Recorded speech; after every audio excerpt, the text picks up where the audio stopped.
Hello, welcome to Mike's Mets podcast. I'm your host, Mike Pashota, and we are celebrating a successful Mets home opener yesterday against the Miami Marlins. A wonderful game which saw the Mets sort of break out of their funk, and admittedly, it was against the Marlins, who are not a good team. They're not going to be a good team this year, but it was good to see them sort of break what was a bad stretch, that miserable 3-game stretch against the Milwaukee Brewers, and seeing them right themselves in a good all-around victory. So a lot to talk about. So we'll start with Tyler McGill, who was making the start for the Mets in the home opener, and it was an important game for McGill. He was coming into this one where he had to be pitching well, and he had to be pitching at least somewhat deep because the Mets bullpen had been overexposed and overused over the last few games. Pretty much since the season started, the Mets bullpen has not really had an easy go of it, and this is a bullpen that's already missing personnel. They needed their starter to go at least 6 in this game, and McGill did that. So he would go 6 innings, pitching what has thus far been the best performance by a Mets starter as of yet. So we got to see a good performance on the mound from McGill. So 6 innings, he throws 6 shutout innings, actually, let's say that. Only allows 3 base hits. Only struck out 3, but also controlled his walks. He only walked 2 batters, and the result was a very successful run. He effectively outdueled Eric Cabrera, who was absolutely horrendous. Cabrera, it should be noted, pitched 2 2/3 of hitless baseball, but had to be removed because he walked 7 batters in 2 2/3 innings. That's insane. That's incredibly wild.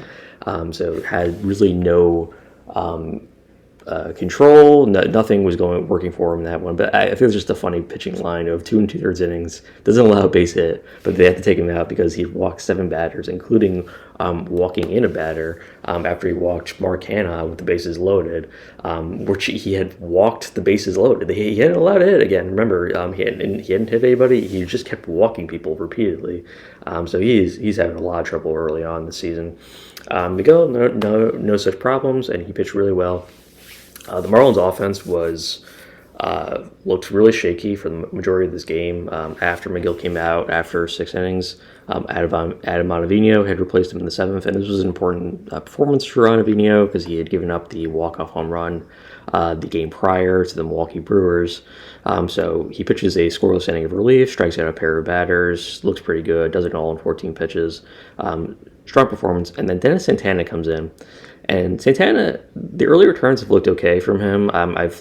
It seemed like he was going to be a solid pickup for the middle relief, and had certainly gotten a lot of work early on, and got through the first 2 batters with no difficulty, really, and then has a slip up of his control. He walks a pair of batters, and then gives up the 3-run home run to Garrett Cooper. And this is becoming a running theme with Cooper. It was him just hitting late bombs and just kind of ruining pitching performances for pitchers. So far, he had kind of screwed up Max Scherzer's opening day start, and this one throws up a bit of a wrench into the works there.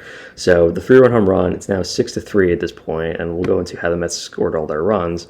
But the pitching would settle down. Brooks Haley would come in, and after allowing a base hit, he would get the final batter of that inning. Brooks Haley, he's been getting he got a lot of flack because of the 13 ERA, but he's just been used repeatedly. That's not really his fault. It's just the fact that the Mets bullpen just has been overworked because their starters have not been going deep in the games. So it would finally conclude with the little scene, Denier Reyes coming in to pitch the final inning of baseball, and he would end the 9th inning with a double play, and that's your ball game. So it was a good performance from the Mets all around, and while the pitching was good, it was the hitting that really shined in this one. We'll talk about the big moments in there. So we talked about the Marlins walking in a batter, but then soon after that, Pete Alonso would supply a RBI single that scored Tomas Nido, who I would say somewhat foolishly ran around third base. It was not easy like run to score on. And Tomas Nido, not known for his speed, but he would ultimately come out of it okay. He would score, but it was mostly due to the Marlins not being able to put a competent relay throw together. So the end result of all of this was the Mets go up 2-0, and then they just continually tack on runs from that point on. They would score another run the following inning, and then coming in late after the 3-run home run, Mets are again up 6-0, and some of the performances in this game were important, none more so than what happened later in this game. So Starling Marte had hit a home run in the 6th inning off of Matt Barnes, the Marlins, and solo home run. It was a deep shot. Marte has legit power. I'm always like really impressed with what he has in this in terms of his overall abilities. He's not just very fast, but he also has he's an incredible fielder and has good power, makes good contact. He's just a very talented player. It's just that he's a little bit older than you would prefer. I wish the Mets had gotten him 6 years ago, but that's the way it goes. So Starling Marte, he's off to a pretty solid start thus far, and this solo home run, his first of the season, was a big shot. But the big runs would come later in the game. So in the 8th inning, Francisco Lindor comes up. And again, this is the 8th inning. This is right after the Marlins had hit the 3-run home run in the 8th inning and made it a little bit tighter, made it a safe situation. Lindor comes up with a man on base and hits a 2-run home run, his first home run of the season, an important hit. We saw Lindor sort of righting himself in that last game against the Brewers, and he comes through again in a big moment. Lindor's performance is going to be critical going forward, and seeing him come up in a big situation to kind of increase the lead, tack on a little bit, was important. So the 2-run home run comes through, and then Pete Alonso steps up, and Alonso, who remember had hit 2 home runs in the last game against the Brewers also, steps in and hits a home run to dead center and just clears the fence in center field. It was a legit 400-foot home run, but he hit it to the wrong part of the ballpark, so it looked a little bit closer than he did. But he would connect with that make it a back-to-back home run situation with him and Lindor. And notably, Alonso's home run caught by that kid in center field. That kid's a legend. I love that kid. What a catch by that guy. So it was great to see Alonso and Lindor coming through and tagging on 3 runs late in that game just to put it out of any type of harm at that point. So 9-3 was the final score for the Mets. What was a normal duration game. People have been talking about the increased speed of the game with the pitch clock. But truthfully, I don't know exactly how much they're increasing it just in terms of the Mets' performances, because there's been overall, in terms of average length, they've gone faster, but in the situations where the Mets have had to be, there's a lot of pitching changes with the other team. In this case, we had pitchers coming out in the 3rd inning. It led to situations where the game just kind of went on for the ultimately similar to what we would have seen probably. The final game duration was 3 hours and a minute. It probably would have been, with the original rules, maybe 3.5 hours, maybe even 4. Who knows? But it did go fairly long that time. So ultimately, though, a great game. I love to see the Mets coming through and playing in a big situation. The Mets offense has had some difficulty early on, and it's led to some low-scoring games, notably those pair of shutouts against the Brewers. And they're doing some things well. I'll point out what I noticed today was that they are currently 2nd in the National League in walks, 40 walks already this year, and they are walk happy, and certainly it helps that they are facing pitchers who have little to no command of the strike zone, like Edward Cabrera, no shots, but he did walk 7 guys, and they are coming through in that situation. Now they are 3rd in strikeouts among batters. They've struck out 53 times already, so they are getting a little wild, and ultimately that is some issue. Also, still not bases early on this year. They are taking full advantage of the increased size of the bases and making it into more of a dynamic of their game that we didn't really see as much last year. But early on, Brandon Nimmo's stealing bases. Starling Marte has 3 stolen bases. Nimmo has 2. And they're just coming through in the situation, so it's nice to see. So they're currently, this is, second in the National League with 8 stolen bases already. So those are the things they're doing well. The home runs, they're middle of the pack right now. Only 8 home runs, puts them 8th in the NL so far. So you would like to see them certainly come through in a little bit worse situations. They're also not hitting really. Even with the runs scored today, 9 runs scored, not a lot of base hits. There's a lot of home runs, which is nice, but they're not really coming through in a lot of situations. They're almost dead last in base hits by their hitters this year. So they have to improve that. And you can see that in terms of their overall batting average. They are, as a team, batting 209, which is dead last in the National League. And you can see that with all their hitters. I mean, currently, Omar Narvaez, before he went on the IL, was batting 286. That was the team high. The next after that is, Tommy Pham. He's batting 308, but he's not an everyday player. Of the everyday players, it's Starling Marte batting 276. Now, they got off to a bad start. I don't think players like Marte and McNeil, most notably the reigning batting champion who's batting 226, are going to be hitting this low the entire year. McNeil is probably one of the more disappointing starts of the year. He's just not really hitting at all, and just a lot of ground outs to the right. He's probably pulling the ball a little bit more than you want to see, and that's usually an indicator when McNeil he's trying a little bit too hard. He's doing a little bit too much. And you need to see him sort of trying to focus now. But Lindor and Alonso have been probably the stories early on this year.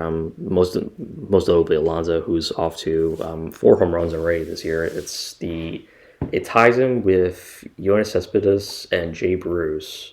They're the most recent players that have 4 home runs in their first 8 games.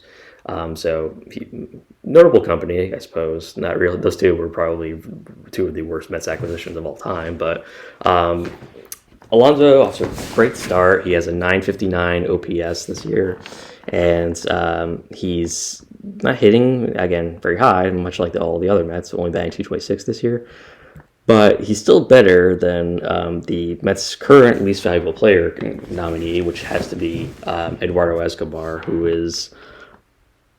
He heard it, and he deserves it because he's playing absolutely terrible this year so far. He has only 2 base hits in 24 at-bats, 1 RBI. He is batting .083.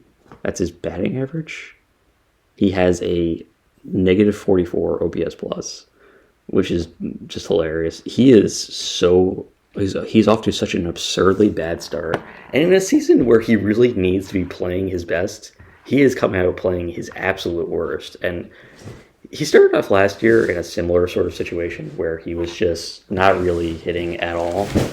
But he was also doing other things. He was walking. He's not walking this year either. He's just not doing anything in particularly well.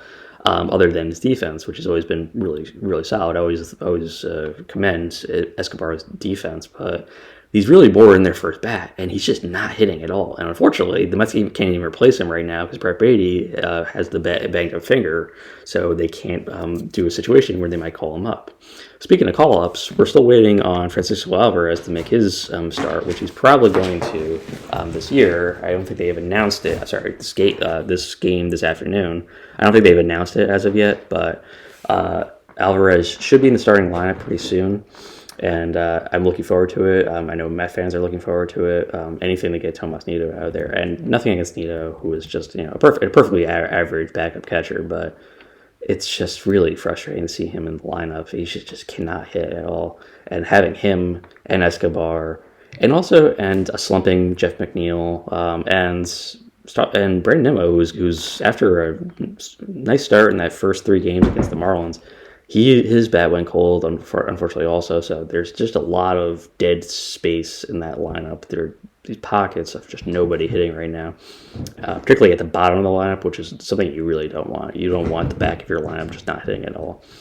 So they need to get guys in there who can actually hit, and that would be, we'll see, Francisco Alvarez. He's got a big moment coming up right now. And then when Brett Baty does make his call up, and the way Escobar is going, it's going to be much sooner than later, because they can't keep Escobar in there. He is just an absolute drag in that lineup right now.